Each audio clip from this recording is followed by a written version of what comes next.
Hey guys, welcome back to my channel. I'm back. This is Ansky. So for this video is we're going to the Mount Kisol guys. So let's go na agad tayo sa ating mga kasama guys. Kaso wala pa, tingin ko parang mamaya pa ata. So magpakit sa midari gamay while waiting for them. So yung mga kasama namin guys is yung mga kapatid lang namin. So ngayon andito na. Nauna na lang kami kasi sila ang ano nila para sa mga dalaga, para sa mga babae. Ang tagal-tagal nila, my goodness. Kasi mga kapatid namin guys is magka-camping sila doon sa Mount Kisol. So kami mga kapatid nila kapatid. Syempre gusto namin pumunta doon. So ayan, sumama kami para namang wala namang hindi naman kami nakasama kasi nauna pa rin kami sa kanila kasi ang tagal nila yung ano ko makita ko yung view niya at saka yung sunset pati yung mountain, di ba? Kaya nagmamadali kami kasi baka pababa ng araw. Pangit na kasi madilim na, wala tayong makuha. Sayang yung pagod natin, di ba? Yung pagod natin hindi ma-worth it. So nag-ano lang ako, so kaya ko yan. Yes. So andito tayo ngayon sa ano guys, pinakamagandang Mount Kisol in the island of Siquijor. Agoy! Pagkasagita sa bagtag o pagka 1/4.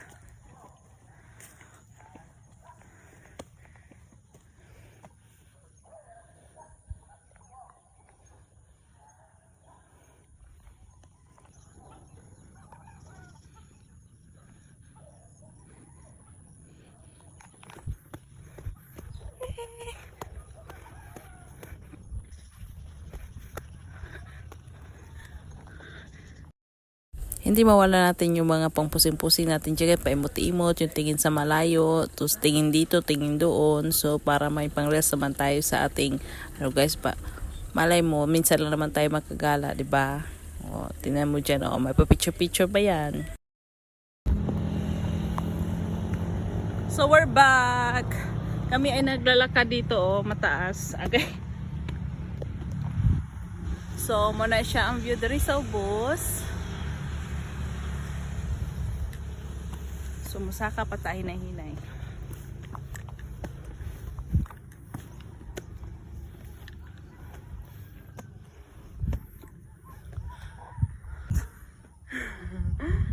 So ngayon guys, nandito na tayo yung mga 1/4.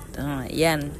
Ngayon, nandyan na kami sa taas. So tinignan namin, kinuha na namin yung may kalsada. Tapos doon, hindi pa kami nakakalahati guys. O, tingnan mo. So yan. So finally we are here. Naglakad na tayo. Andito na tayo sa taas guys. So ang ganda niya talaga sa taas guys. So akala ko maliit lang siya. Yun pala, malapad pala siya. Tapos marami mga bundok-bundok, ganyan. Ang ganda talaga niya. Sarap niya camping. Sana soon maka-overnight camping na kami. Diba? Enjoy ko, kanta pa ako. Yes, ang lamig ng hangin dyan. Nanggal ko yung jacket ko, kasi nagsisisi ako kasi pagbaba namin, madilim na malamig yung hangin. Diba? Ang ganda ng view, sing ganda ng nasa harap ko. Charot. Oh, ikot-ikot tayo para hindi nahihilo, diba?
nakakuha ni sila ABS-CBN from Manila.